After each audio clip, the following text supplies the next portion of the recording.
Hi everyone, welcome back to my kitchen. This is Cece, and today we're going to do an amazing coffee lovers coffee cake. They say you can't buy happiness, but you can definitely buy coffee beans, right? And that's basically the same thing today for me. So today we're going to be making a coffee cake, and that has a bit of caffeine in it, and you'll be able to hear the colors and fold the laundry at the speed of sound.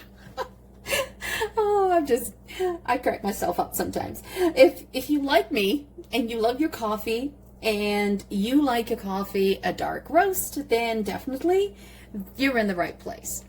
If you like a lighter coffee, then I'll show you how to lower the caffeine in the cake. But either way, you want to keep the coffee in it because it is so delectable. And it's something, this recipe, like, it's been basically passed down by umpteen people. I don't even know where I got this from. And it is so delectable and so yummy. So definitely I want you to experience this. And so I'll show you how I've modified it over the years. First things on the board, you're going to need 1.5 cups of flour, all-purpose flour, or you can use the self-raising cake flour and the pastry flour. If you're using all-purpose, then you want to add in about 1/2 teaspoon of salt and a teaspoon of baking powder. And I'm going to add in here some baking soda. So I'm going to add in 1/2 teaspoon of baking soda into that mix. And now I've already sifted this flour before I added it in here just to save time. You're going to need here 1/2 cup of just plain white regular sugar. Then you're going to need 1 cup of plain yogurt. I happen to have a lactose-free yogurt here. Just, it helps. And you need 1 teaspoon of vanilla, pure vanilla extract. You need 3 tablespoons of butter. You need 1 room temperature egg. And we're going to need 2 tablespoons or 3 of chopped walnuts.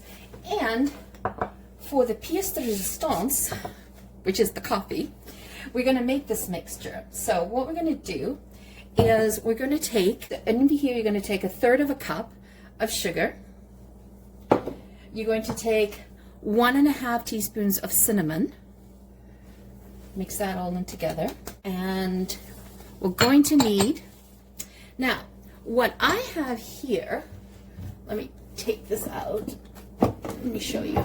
So what I have here is 4 tablespoons of instant coffee granules. Now, what I do is, because I want to increase the coffee on it, I actually have this instant coffee, which is the Espresso, and you can see that it is in the powder form. You can also just have regular instant coffee granules and use 4 tablespoons of that. That should definitely give you less of a caffeine jolt in it, but I've got 4 tablespoons of the espresso in here, so just pop that in. And all we want to do is mix this together. So this is going to be part of our mixture when we get the cake ready. And the other reason why I like to use the espresso instant coffee is that I don't have coffee granules. I like to have it all kind of blended in, so it kind of looks like the cinnamon. So that's basically what you're looking for. So let's set that aside. All right, so what we're going to do now is we're going to beat in the butter and the sugar. So let's grab 3 tablespoons of butter. Room temperature butter, always go for that. It makes life so much easier. And you want your sugar, and you want 1/2 cup. Break that up. We just want to cream it. Now you can cream this by hand. Mix it all in until it's lumpy, or you can use your beater. So you want to set your oven to 350, by the way.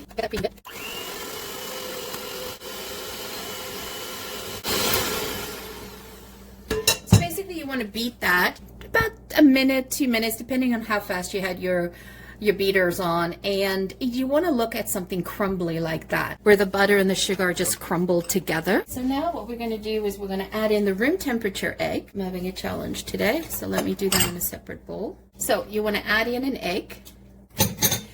and 1 teaspoon of vanilla. I like to use pure vanilla extract. Just find it has a lot stronger flavor than the artificial one. And I picked up some vanilla pods the other day and some vodka, so I'm going to make my own vanilla extract. So I'm looking forward to that.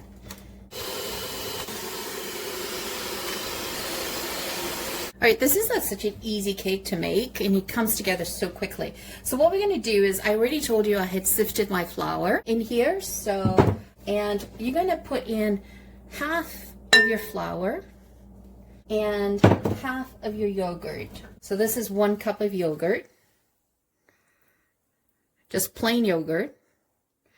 And we're just going to mix that in together. I tend to do this by hand like this, and then I use the beater at the end. All I want to do is sort of mix this stuff together. And what you want to do is you want to have an 8-inch or 9-inch square pan, greased, have it prepped, ready to go, and the oven preheating at 350. Add in flour, some more yogurt. I do it in thirds. That's just my personal preference, that's all. I wouldn't dump it all in at once because you'll have a big flour puff everywhere. And I don't like to have flour at the bottom of the bowl. I always make sure I grab all the flour. I don't have any dry flour bits in the batter. That was 1.5 cups of flour. And the remaining 1 cup of yogurt that I was using. So that was the third left. Comes together really quickly. I mean, it's one of those cakes you can bring over as a hostess gift, or if you go into a church function or function at schools. It's the first cake that goes. And it'll start to get a little thick. All right, let's whip this up. It's definitely a thick batter. That's it. Now let's put this together. And we always have these types of ingredients hanging around the fridge and the pantry, so you can always whip it up really quickly. I am a coffee person. I like my coffee in the morning, and I'm pretty much a continental breakfast type of gal. I like something sweet to go with my coffee, you know. So I prepared a square tray here. Now, I believe this is a 9-inch tray, okay? Okay, so what we're going to do is we are going to put half the mixture into the tray here. I just sprayed it and put some baking paper, parchment paper on it. You can just do flour. And then you want to evenly spread that out. So half the mixture, okay? So let's get half the mixture going here. And just work it.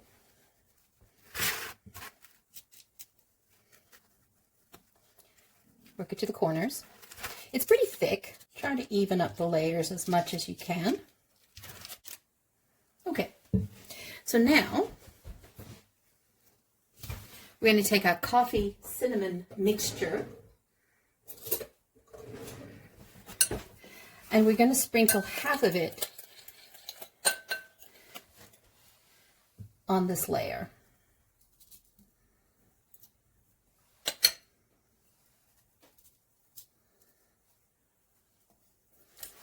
I told you it was going to be quite concentrated, but it'll all ooze into the cake. So yummy.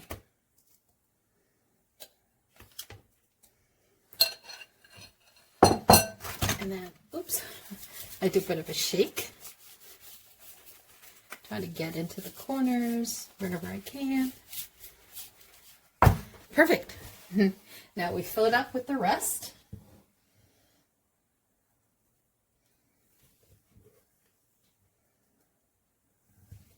Let's just spread this. Now, if you want to do a 9 by 13 pan, you could double this recipe, by the way. Everything that I've just done, just double it and use a 9 by 13 tray, and it will also be much higher. It'll be a little bit thicker on the height. Quite sticky of a batter. but I try not to waste anything, and I grab every bit I can and add it to the tray. Okay, let's put this aside. Let me just wash my hands. Okay, and then I'm going to grab the remaining and sprinkle that on top as well.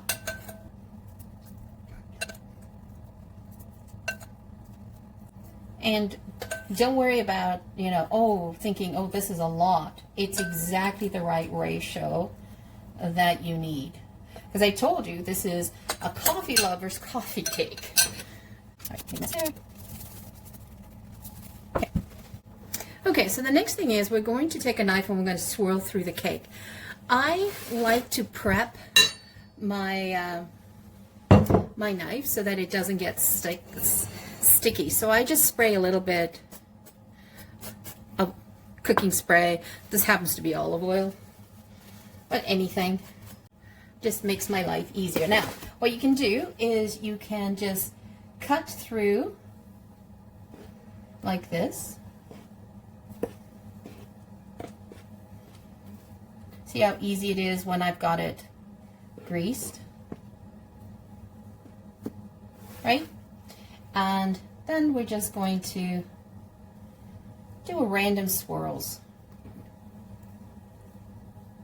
And why we're doing the random swirls is we want it to be all random in the dough. So when you actually get the cake, you have this randomness to it. You got coffee in every possible bite. See, it's already starting to stick there. And I'm looking for like it to be kind of like bumpy and bumps like here, because that's going to add texture to the cake. Alrighty, then we're going to grab some of the walnuts and you're just going to sprinkle it all over. I always tend to be heavy-handed in certain areas, so I try to do these in like little spurts so I can see where I've got the bare spots. Oh, it just looks so yummy to eat right now, not even baked. I know, I'm getting ahead of it. Some people like to eat cookie dough or even like cake batter. Okay, so I think we are ready to go. I just clean off the edges so I don't have any burnt sugar smell in the oven. You're going to put this in the oven for 25 to 30 minutes, depending on your oven intensity, but you want to bake it at 350 on the top rack, and you just test it with a toothpick to see when it's made. So every oven's different. Some run hotter or colder than others. So I'm going to check mine out in 20 minutes because I do have a hot oven. Doesn't that look lovely? Let's set that for 20 minutes and I'll test it then. Okay, so that was 30 minutes for me. And I have been cooling this off. Look at that. Doesn't that look yummy? Woohoo! Can't wait. Okay, so let's cut into this.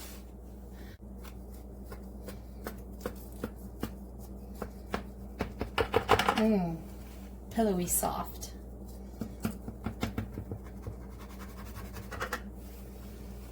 Look at that, smells. You can definitely smell it. Well, let's see. Hopefully the first cake pieces can always come out properly.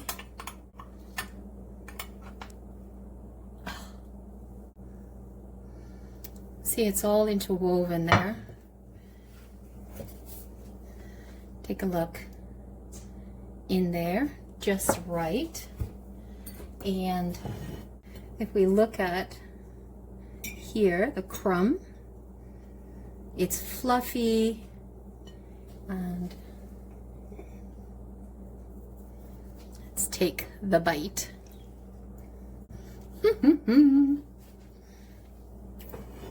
You definitely, now that's a coffee cake.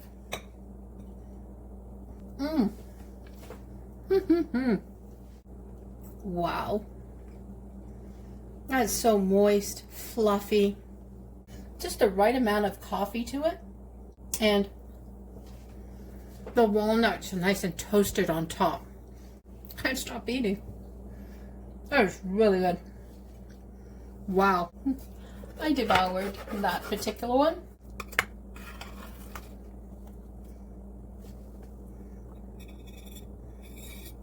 I see the insides there. So good. That's a generous piece of cake. It is so yummy. Take a look at the layers of that coffee cake. So simple to do and so scrumptious. And have that. Now tell me, who can't say no to that one? It's so moist and so spongy. Like, if you look here, look. See? That's a perfect coffee cake. So there you guys have it. A beautiful coffee lover coffee cake.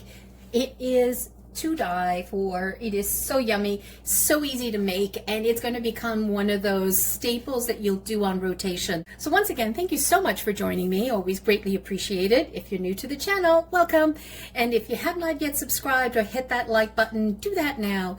We are trying to grow this channel. Our goal is to hit 1,000 subscribers in a couple of months, and we are looking for all your support. So by hitting that subscribe button, you're helping us out. It's absolutely free.